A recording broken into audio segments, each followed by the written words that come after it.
पता है 1861 में इंडिया में एक लॉ बना था, सेक्शन 377 ऑफ आईपीसी, और आज़ादी के 60 साल बाद तक भी ये लॉ चलता रहा। मतलब 1861 से लेकर 2018 तक अगर कोई होमोसेक्सुअल है तो अननेचुरल ऑफेंस के लिए उसे 10 साल तक की सज़ा हो सकती थी। आज हम सेम सेक्स मैरिज की बात करें, पर कुछ साल पहले तक इंडिया में होमोसेक्सुअलिटी क्रिमिनलाइज था। हे एवरीबॉडी, मैं हूँ प्रिया और आज की इस वीडियो में हम 5 ऐसे केसेस के बारे में जानने वाले हैं जो इस टॉपिक के लिए बहुत इंपॉर्टेंट है। बहुत इंपॉर्टेंट केसेस है पर बहुत ही आसानी से एक एक करके समझेंगे। चलिए इस वीडियो को स्टार्ट करते हैं। हमारा पहला केस है नाज foundation versus government of NCT Delhi का। ये केस पहला स्टेप था क्वेयर कम्युनिटी की ऑटोनॉमी के लिए। आपको पता है नाज फाउंडेशन एक एनजीओ है जो एचआईवी पेशेंट्स के लिए काम करती है। तो आईपीसी का जो हमारा सेक्शन 377 है, इसके हिसाब से कंसेंशुअल सेक्स 2 डिफरेंट जेंडर के बीच में ही हो सकता है। अगर होमोसेक्सुअल्स के बीच में कंसेंशुअल सेक्स होता है तो ये उसे क्रिमिनलाइज करता था, जिसके अगेंस्ट नाज फाउंडेशन 2001 से लड़ रहा था। क्यों? क्योंकि सेक्शन 377 एक इंसान के बहुत सारे बेसिक राइट्स का टेल करता है, चाहे राइट टू हेल्थ हो, राइट टू प्राइवेसी हो, राइट टू इक्वालिटी हो, एटसेट्रा। फाइनली 2009 में जाकर दिल्ली हाईकोर्ट ने ये माना कि सेक्शन 377 राइट टू इक्वालिटी और राइट टू प्राइवेसी की अगेंस्ट है। 2 अडल्ट्स के बीच में होने वाले कंसेंशुअल सेक्स को आप पनिश नहीं कर सकते। दिल्ली हाईकोर्ट के इस जजमेंट को बहुत सारा बैकलैश मिला। सुप्रीम कोर्ट में एक अपील भी फाइल की गई, जिसे हम समझेंगे अगले केस में। अब हमारे पहले केस में जो एक स्टेप आगे लिया गया था, हमारे दूसरे केस पे उस एक स्टेप को वापस पीछे ले लिया गया। हमारा दूसरा केस आता है 2013 में सुरेश कुमार कौशल वर्सेस नाज फाउंडेशन केस का। इस केस ने दिल्ली हाईकोर्ट के ऑर्डर को ओवरटर्न कर दिया गया था। इस केस में मेनली 3 चीज़ें कही गई है। पहला ये कि सेक्शन 377 डिस्क्रिमिनेटरी नहीं है। इस केस में कहा गया कि सेक्शन 377 किसी ग्रुप ऑफ पीपल को टारगेट नहीं करता, बल्कि वो कुछ सर्टेन एक्ट्स को क्रिमिनलाइज करता है। तो ये डिस्क्रिमिनेटरी कैसे हुआ? दूसरा कि अगर आपको होमोसेक्सुअलिटी डीक्रिमिनलाइज करनी है तो उसकी सही अथॉरिटी पार्लियामेंट है, लेजिस्लेटर्स है। आप उनके पास जाइए कि 377 को हटाए या नया लॉ लेके आए, पर कोर्ट सही अथॉरिटी नहीं है। और तीसरा ये कहा कि एलजीबीटीक्यू कम्युनिटी एक स्मॉल फैक्शन है और इतनी छोटी पॉपुलेशन के राइट्स को प्रोटेक्ट करने के लिए जुडिशरी इंटरफेयर नहीं कर सकता। अगर ये तीनों पॉइंट सुन के आपका खून खौल रहा है तो बस थोड़ी देर रुक जाइए, आ रहे हैं हम अपने तीसरे केस में। इसके बाद 2014 में सुप्रीम कोर्ट ने एक बहुत ही इंपॉर्टेंट जजमेंट डिलीवर किया, national legal services authority versus union of India का, जिसे नालसा जजमेंट के नाम से भी जाना जाता है। ये केस जेंडर आइडेंटिटी के अराउंड रिवॉल्व करता है। इस केस में क्वेश्चन पूछा गया कि वो लोग जो अपने आप को as a third gender recognise करते हैं, उनकी आइडेंटिटी का क्या, उनकी राइट्स और प्रोटेक्शन का क्या। साथ ही साथ इस केस में बायोलॉजिकल सेक्स मतलब something that you are born with and psychological sex something that you identify के बीच में डिस्टिंक्शन किया गया, और कोर्ट ने साइकोलॉजिकल सेक्स को बायोलॉजिकल सेक्स के ऊपर इम्पोर्टेंस दी। इस केस में ट्रांसजेंडर को एज अ थर्ड जेंडर का लीगल रिकॉग्निशन मिला, मतलब राइट ऑफ सेल्फ आइडेंटिफिकेशन मिला। इसके बाद है अपनी जनरेशन का सबसे इंपॉर्टेंट और सबसे बड़ा केस 2017 का justice KS. Puttaswamy versus union of India का केस, जिसे प्राइवेसी जजमेंट के नाम से भी जाना जाता है। इस केस में क्वेश्चन उठा था कि क्या राइट टू प्राइवेसी एक फंडामेंटल राइट है या नहीं, जिसे सुनने के लिए 9 जजेस की बेंच कॉन्स्टिट्यूट की गई थी। इस केस में सुरेंद्र कुमार कौशल में जो एक टिप्पणी की गई थी कि एलजीबीटीक्यू कम्युनिटी एक स्मॉल फैक्शन है जिसके राइट्स कोर्ट प्रोटेक्ट नहीं कर सकता, उस पे जस्टिस डी.वाई. चंद्रचूड़ ने कमेंट किया और ये कहा कि rights of minorities are as important as everyone else. उनकी लिबर्टीज़, उनके फ्रीडम उतने ही इंपॉर्टेंट है जितने कि बाकियों के।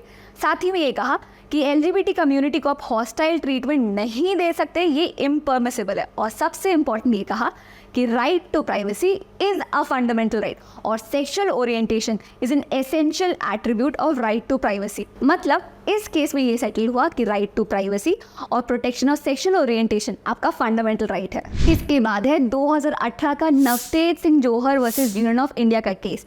ये केस लैंडमार्क इसलिए है क्योंकि इस केस में होमोसेक्सुअलिटी को डीक्रिमिनलाइज कर दिया गया था। तो हुआ ये कि 2016 में 5 लोगों ने एक फ्रेश पिटिशन फाइल की सेक्शन 377 को हटाने के लिए, उस एक्सटेंट तक जिसमें consensual sex amongst homosexual was criminalised. इस केस को सुनने के लिए 5 जजेस की बेंच कॉन्स्टिट्यूट की गई थी, जिसमें जस्टिस डी.वाई. चंद्रचूड़ भी शामिल थे। ये वही जज है जिन्होंने प्राइवेसी जजमेंट ऑथर किया था और उन्होंने उस जजमेंट का सेम लॉजिक इस केस में भी अप्लाई कर दिया।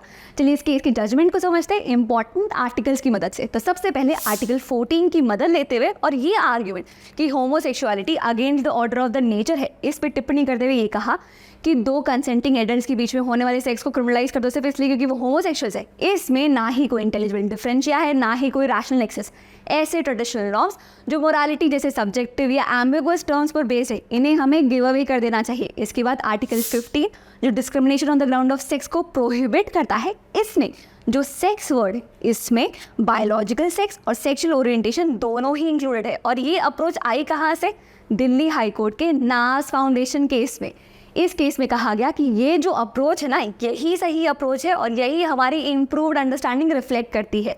इसके बाद आर्टिकल 19 की मदद लेते हुए जस्टिस डी.वाई. चंद्रचूड़ ने ये कहा कि एक्सप्रेशन ऑफ पर्सनल आइडेंटिटी जो टर्म है, ये इंक्लूड करता है सेक्सुअल ओरिएंटेशन को, तो LGBT कम्युनिटी को डिस्क्रिमिनेट करना अनकॉन्स्टिट्यूशनल है।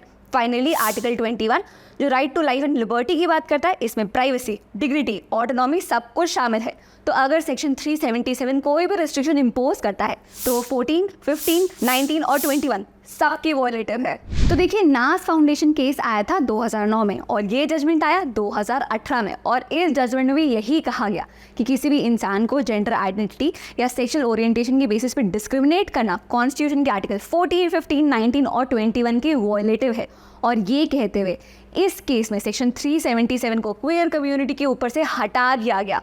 होमोसेक्सुअलिटी वॉज डीक्रिमिनलाइज्ड और इसीलिए ये एक बहुत ही लैंडमार्क और इम्पॉर्टेंट केस है। पर इसके बाद भी इस कम्युनिटी के बहुत सारे राइट्स पेंडिंग थे, जैसे better protection for transgenders, legal recognition of same sex marriage, जिसके लिए सुप्रीम कोर्ट और हाई कोर्ट में बहुत सारी पिटीशन फाइल की गई, जो है हमारा नेक्स्ट केस। अब इस टॉपिक पर सबसे रीसेंट केस है 2023 का Supriya Chakraborty Rana versus union of India का।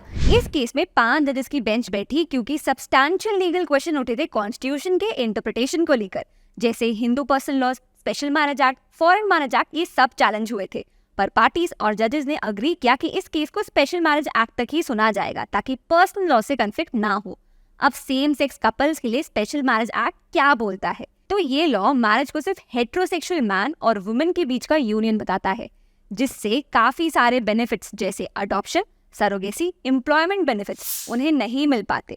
इस केस में सबसे बड़ा आर्ग्यूमेंट था कि LGBTQ कम्युनिटी का राइट टू मैरिज में डिस्क्रिमिनेशन नहीं हो सकता, क्योंकि इससे फिर बहुत सारे राइट्स इन्फ्रिंज होते हैं, जैसे right to equality, right to non discrimination, freedom of expression, privacy, dignity etcetera. अब क्योंकि मैरिज और डाइवोर्स के लिए लॉ स्टेट और सेंटर दोनों बनाते हैं, इसलिए स्टेट के भी व्यूज मंगवाए गए थे इस केस में। तो 5 जजेस में से 3 ने ये कहा कि सेम सेक्स मैरिज को लीगलाइज नहीं किया जा सकता। वहीं 2 जजेस including chief justice Chandrachud same sex marriage की फेवर में थे। पर सभी जजेस ने इस बात पर अग्री किया, पहला कि इंडिया में राइट टू मैरी एक फंडामेंटल राइट नहीं है, और दूसरा इंडिया में कोई लॉ नहीं है जो सेम सेक्स कपल्स को राइट टू मैरी दे, और ये काम सिर्फ पार्लियामेंट कर सकता है, कोर्ट्स नहीं। आपको पता है 2015 में यूएस में एक लैंडमार्क वर्डिक्ट दिया गया था ऑबर्चफेल वर्सेस हॉजेस के केस में, जिसमें सेम सेक्स कपल्स को फंडामेंटल राइट टू मैरी दिया गया था ड्यू प्रोसेस ऑफ लॉ और इक्वल प्रोटेक्शन के अंदर। अब अगर हम यूएस के इस केस को इंडिया के इस केस से कंपेयर करें तो 2 रीजन से ये केस फेल होता है। पहला, सुप्रीम कोर्ट ने कहा कि इंडिया में right to marry is not a fundamental right, ये एक अनक्वालिफाइड राइट नहीं है, जो चाहे जिससे चाहे शादी नहीं कर सकता। दूसरा रीजन है सेपरेशन ऑफ पावर्स। कोर्ट ने ये कहा कि इंडिया में लॉ बनाना लेजिस्लेटर्स का काम है, कोर्ट्स का नहीं। तो कोर्ट ने अपीलेंट्स को ये कहा कि अगर उन्हें एक नया लेजिस्लेशन चाहिए या एग्जिस्टिंग लॉ में कोई भी चेंजेस चाहिए तो इसके लिए अप्रोप्रिएट अथॉरिटी पार्लियामेंट है, ना कि कोर्ट्स। अगर एक सिविल राइट टू मैरी बनाना है तो इसके लिए एक नया लेजिस्लेशन बनाना होगा पार्लियामेंट को, जिससे फिर नए राइट्स एंड ऑब्लिगेशंस ड्रॉ करेंगे। तो ये था आज का video section 377 decriminalisation of homosexuality और इस टॉपिक के लेटेस्ट लीगल डेवलपमेंट के ऊपर। मैं उम्मीद करती हूँ कि इस वीडियो से आपको कुछ नया सीखने को मिला हो, और अगर आप किसी भी लीगल एग्जाम से प्रिपेयर करें तो इस चैनल को सब्सक्राइब करना ना भूलें, क्योंकि अगले 1 महीने में हम बहुत सारे इंपॉर्टेंट टॉपिक्स पर वीडियो लाने वाले हैं। अगर आपके पास भी कोई सजेशन हो, कोई टॉपिक हो जिसमें आपको डिफिकल्टी हो रही, तो नीचे कमेंट बॉक्स आप हमें बता सकते हैं and we'll get back to you. That's it for now. See you in the next class. Bye bye.